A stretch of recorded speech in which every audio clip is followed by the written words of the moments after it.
In the tournament, go to what you think is going to work, because you're trying to win a PlayStation, okay? Yeah, right. Exactly. I was about to say, like, if this was just like, hey, fun tournament for this little Capcom little trinket, you know, yeah, sure. But you know what?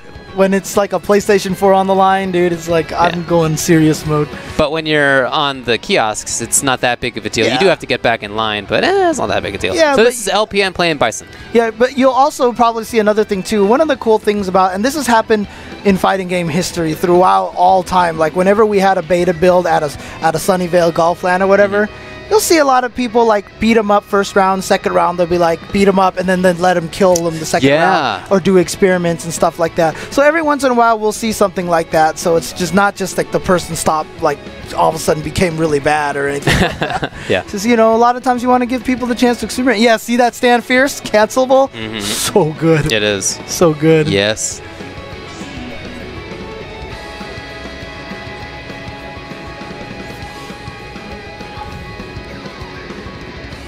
So it seems like Cammy is sort of just a modified AE 2012 sort of character, very pressure heavy, was what I got the sense of. I did like that the hooligan is, you know, maybe a little bit more useful than it has been in some previous games. The dive kick is back. It's legit. You know, it will autocorrect. If you have a setup that puts the hooligan to the other side of your opponent and you press kick for the dive kick, it will come back towards the opponent. Yeah, so you can get some really, really scary mix-ups going when she's next to you. But again, it's really hard to find that position to get next to people because of the quick rises and because of the backflips, which is good again because, you know, one of the critiques of Street Fighter 4 was that it became a very vortex-heavy game. Right. You know, and it's unfair because, you know, we're talking about a lot of the negative things about Street Fighter 4. There's actually a lot of really great things about that game as course. Well, I mean, it's one of my favorite fighting games. Right. So, but now that we have a new one, you sort of think about, you know, what... Like the stuff that you've accepted. Yeah, you've accepted, and now you're like, what? Yeah, I don't have to accept this anymore. Right. I don't have to worry about the Vortex. In fact, Vortex is actually one of the main reasons why I kind of stopped playing the game, you know? So by Vortex, you mean a mix-up that leads back into itself. Right. It's a very oppressive situation. It's tough to deal with. I don't feel like that it really exists in this game. So I don't feel like it can. Yeah, really. Right. For a couple of reasons. One is that there aren't really hard knockdowns. There are just a couple. Okay, it's a very rare situation. So for the most part, you get right back up into play without really setting anything crazy up. And then on top of that, you just kill so quickly that, like, it's 2 guesses regardless, right? Maybe 3 guesses depending on the character. The second player for Nash is trying to throw sonic booms. You can tell right now he's standing that was flashing for sure. Yeah. Jump instant roundhouse. Yeah, and he's trying to do. I saw him like do hopping overheads. Like after walking back for a while, he's 100% trying to throw sonic booms. He's like really not old school sonic Nash. Boom. Yeah, really not old school Nash at all. Yeah, but again, another thing is that, you know, the vortexes in this game, like what Combo Fiend did to us. Like, he would knock us down and then basically blow us up. Wasn't really a vortex because it was basically him going, I know you're not going to tech this throw. I know you're not going to tech this throw. I know you're scared. Now I'm going to hit you with this. Yeah. It was all reads based. Well, you know, that's how Peter has always played, even in games that have vortexes. But I just don't think that that kind of pressure can really exist in this game, the way that it's built. Again, there's no flash kick. You see him doing jump instant roundhouse. That's not a thing. Yep. Yeah, and it's really interesting. So his V trigger is really unique. He builds it really fast, and his V skill, he just reaches out and grabs, right? It grabs fireballs, but it actually turns out to be an amazing poke. It's one of his fastest pokes. It's a long-range move, and it's safe on block. So he just sits there, and even if you block it, he builds V trigger. He builds V gauge, basically. Yes. Now, his V trigger is really interesting because it's a one-time use. It's not a gauge. As soon as you activate it, he teleports. Okay. And you can choose one of 3 directions to teleport. So you can actually do things like Sonic Boom and then just V-trigger right behind them. Or if you're fighting Ryu from across the screen, you see him throw a fireball, you can V-trigger right away. So he's one of those characters that, you know, you want to think of like, you know, Ultra Meter, you get once per round in general, if you get 2, if you're lucky or whatever like that. But for him, I feel like you're just going to be using his V skill and building that up and then just V-triggering everywhere all over the place. So, again, it's really different between all the characters, and I really like that. It's like every time I played Nash, I would forget about the V skill. And then I was like, oh, I remember the V skill. And then as soon as I start using it again, it like he felt like that much more strong, you know, because it's a really good poke. I remember some rounds where I was sort of zoning you out a little bit, and then you sort of just remembered, oh yeah, V trigger, and you would like throw a Sonic Boom and teleport now to be like, oh lord, uh-oh. Yeah. Oh, so cool. You know who's here is Forwood. He's a Texas Akuma player, one of the strongest Akumas in the States. And I'm really happy to see him here. Yeah, I assume he's Ryu here, but I'm not sure. I mean, I'm gonna give his site a shout out real quick, displaylag.com. If you guys play fighting games or video games in general, and you want to know what the best lag-free TVs are, definitely check out displaylag.com. He has a huge database. Not only that, but he's also been testing controllers with games now. That's his new project. So he's actually pointed out that games like like on PlayStation 4, on Xbox One, he's actually testing the input lag from controller to game as well. So, but the main thing right there is just to see what kind of TV to buy if you want to optimize your gaming experience. So that banana is still there. If Birdie gets hit, the banana remains. It just goes away whenever, if it's hit, or if there's a time limit, then it goes away. Otherwise, no, Birdie himself can get hit, and it's no big deal. We saw his jumping grab. It's not duckable, but it is pretty slow, and once you use it a few times, you know, I don't know how easy it is to land at that point. Oh, super on reaction? Wow, nice. Nice punish. But I feel like whoever's playing Birdie right now has figured out some of what he does. You can see a lot of poking. You can see a lot of the different buttons we were talking about earlier. Nice. Getting in there with that. And again, that used to be a charge move. No longer a charge move. Just go to circle forward. Yeah. There's that standing forward. Great poke for Birdie. You see that fierce. Oh, stun already? Wow. Yep. Boom. Stand strong. Headbutt. Is that it? Oh! 84 seconds, ladies and gentlemen. Get used to that. Yep. Look, we talked about this. Obviously, this game's, about, got a little under a year, perhaps, to come out or so. We're not sure. It's a while, the exact of course, date, yeah. right? But, we talked about this a little bit, how maybe there could even be a chance that this game may go like 3 out of 5 tournament standard and stuff like that if it starts getting super fast. We'll see how it ends up, of course. I'm sure there's a lot of changes yet to be made. But yeah, maybe. Oh, nice. Again, using that jumping grab. It's really slow, but once people get used to the animation, we'll be able to avoid it a lot better. Yeah. But for now, it's going to be super effective because you just see him, and it looks like he's jumping at you. So you're like, oh, I'm going to block the jump attack, and then he lands and throws you. Oh, he just went right in there again. One hit. One move, I should say. Yeah, yeah. I think those last 2 EX headbutts, I think that was Half-Life. Mm-hmm. It's a lot of damage. Yeah, you can see all the setups here. Both sides of those. 2 TE sticks per station, people playing. But you can see on the very top left, there's some pad stations over there. People playing on pads over there, as you mentioned. Yeah. So really cool stuff. Whatever you're comfortable with, of course. Yeah, and of course, if you guys are just tuning in, this is coming to you live from the Capcom booth here at E3, the electronics. And oh, wow, what's going on over there?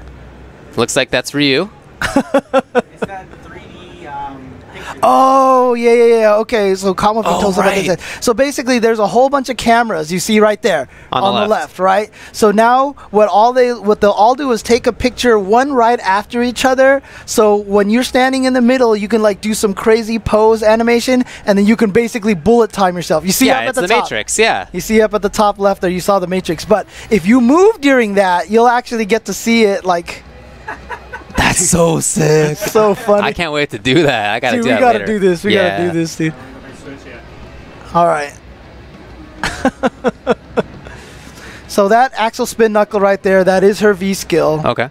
Again, goes through fireballs. And it's actually pretty useful in getting in on some stuff. So like, for example, when I was fighting Birdie, the banana peel, the soda cans were could be good zoning tools. The axle spin knuckle actually hopped over those pretty well and could actually... Birdie had a little bit of delay after throwing the cans and the banana peel, so I could actually punish him with those moves.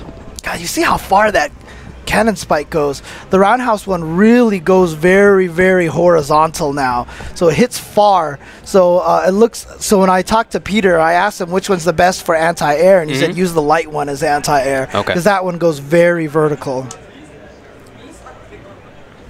And for Ryu, it's medium punch. Medium punch is the invincible one. You know, what I like is that each of the Dragon Punches has a different use. So jab has the least recovery, of course. Fierce is the fastest. It's a 3-frame startup, he told me. And it's the combo ender, too. And it's a good combo ender. Medium is invincible. So each one of those has uses. You know, that's really nice. It's very similar to Alpha 3 style uppercuts. They all had different uses as well, so... Oh, nice. Yeah, to get through there. And the nice thing about it, too, is if they do block that Axel Spin Knuckle, the V skill, you actually do get a lot of good pressure afterwards. I'm not sure if it's plus, but it definitely did not feel minus to me. It definitely felt like I had the ability to get some pressure going. I really like the way I really like the art style for this game. You know, one of the things that Peter told us is that there's definitely a lot of very conscious artistic decisions in this game, and I think it shows. The game is really beautiful. Yeah, I agree. Oh, dude, the slide auto-corrected. Right, yeah, I think it all does. I didn't know the slide did. I know the dive kick auto-corrected, but I didn't know the slide did. Yeah. That's pretty sick. Okay, yeah. Oh, yeah, so there you go, 5-hit uppercut. But you see, right there, her V-trigger drained really far. At the bottom right there, you see after the drill, it almost went entirely away. And apparently, oh, that was so sick, nice. Double parry. But I don't think he knew this, but after you get the V-trigger drill, you get the V-trigger uppercut afterwards. If you have enough meter left over. And 2 moves right there, pretty huge damage, especially off of like just a low forward poke. Yeah. And it's really nice to her EX drill hits twice and goes through the opponent, so if you do it at point blank range, you can be safe in a lot of situations. The V-trigger drill hits like 4 or 5 times and goes right past them, and it's really hard for a lot of characters to counter it, except for maybe like, I know Peter countered it with Ryu's Super Fireball, but you know, that's obviously a very fast move. In fact, I did Super Fireball maybe about 3rd screen away from you, and you tried to jump on reaction. And it hit you. Yeah, it hit You can't jump over it. Yeah. So it's much more like a Ryu Super and SF4 than a Ryu Ultra. Right. I was so used to just seeing those things and jumping forward, and I just got nailed, and I was like, oops. Yep. Guess that's not going to work. Yep. Now, we noticed Ryu parrying a couple of times there. Parried once, and then another parry again. So I mentioned you can only cancel it into a parry, right? Right. But you can actually mash that parry. You can once the first parry happens, you can just press parry, and you'll get it out. Yeah, but you do have to know that there are multiple moves coming. Right. We tested that with the lightning kicks, with Chun-Li's lightning kicks. Right. You parry the first one, and then you could just keep mashing parry, and it'll work. Right. But like you said, you have to know. So if you see like Ryu do low forward and you low parry it, you're like, haha, but then he canceled that into an uppercut. If you don't parry again, you're getting boned, you know, you're just going to get hit. So one thing that we tried out was that I did crouching short, cancel into Dragon Punch. Right. You parried the crouching short and tried to do your own Dragon Punch. Yes. Question is, whose Dragon Punch comes out first? Right. And mine came out first every time. Every time. I was even using the strong one that had the invincibility, and it was not working. Right. So. Yeah. So there's definitely some recovery to the parry. Not that there's a lot, but in those little marginal situations, it is going to come up. Yeah, but again, Nash, such a different character. He plays completely different, no anti-airs. It's really just kind of this pressure game. See, even that move looks like an anti-air, not an anti-air. Yeah. But you saw right there. So we mentioned most characters can't cancel specials into their V trigger, but right there, Nash able to do so. And you know, in case you guys are wondering, so just a little background story on Nash. I keep calling him Charlie. A lot of you guys who played Alpha might recognize him as Charlie. What's the deal with him being Nash?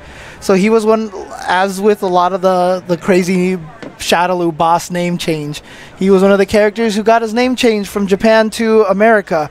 So he was Nash in Japan and Charlie in America. He was always Charlie Nash. Now officially, yeah, he's Charlie Nash. Yeah, that's what most people would try to call him. Yeah, Charlie Nash. But yeah, it's just Nash now. So. Especially if you watch just standardize the it. Legend of Chun-Li movie. Charlie Nash, Interpol. Oh my God. That movie is worth seeing just for that. Chris Klein and the super overacting of Charlie, dude. Oh my God, it's so bad. It's so bad, it's good almost. Oh, right through the wall. You know, we asked about this mechanic, right? That you blow up the wall. Does that mean the stage gets super long? No. The stuff on the right just sort of retracts. Yeah. Yep, pretty much. Same length. Oh, wow. Crush counter. Oh, we haven't really brought that up yet. Right. I haven't heard too much about it in the press. That was interesting. That was the standing fierce. Right, now, I guess it's more than just... Yeah, it's more than one button. A couple of different buttons, I guess. So what happens is there are a couple of buttons, I guess, per character that when they hit as counter hits, that is to say, as the opponent is starting up a move, they get crush counters. That gives a lot of hit stun off of those moves, and you can walk up and get a big combo afterward. Really, really useful. Now, those buttons are not safe, right? They're on block. They're not safe. So fishing for them is a little bit of a risk. But if it pays off, then you get a lot of damage. Right. Now, one of the interesting things that Peter told us is the way they designed them. It's not like a focus crumple where you have 8 years to go up and combo them, right? So the way that Peter mentioned is that for most characters, is that going to hit? Oh, wow, he made it over. So for most characters, after you get a crush counter, you can get like a sweep in, like, or like a long range move in there. But you can also dash up and do a combo, but if you do that, you have like just enough timing. So in other words, like if Ryu gets a standing roundhouse crush counter, the other character will kind of spin and like be in pain. And then you can dash up and combo, but it's like you have to have perfect timing to get that. So if you're willing to try to get the damage, you need the comeback, you will go and do that. But if you just want to get some good positions, like Ryu could probably do standing roundhouse, low roundhouse. And then you get the hard knockdown, and then you can get the pressure going. So it's actually really good. In fact, I also saw him do counter crush, just hurricane kick, you know. So just get the damage that you need. So it's really kind of a neat system. That's one of the things I really wanted to play around with in training mode and stuff like that, just to see how the timing felt and stuff like that. So for sure. But we definitely, so we were told that Ryu had his stand roundhouse was a crush counter, but apparently they have more than one, because I also saw Birdie do it with his stand forward. I saw that. Stand roundhouse. The stand roundhouse, yeah. And we know his towards fierce, the shoulder check, was what we were told his crush counter was. So apparently most characters have more than one. Yeah. Yeah. Okay. That's all right. Cool. Well, we're going to take a little bit of a break here at E3. Come back after this for more Street Fighter V.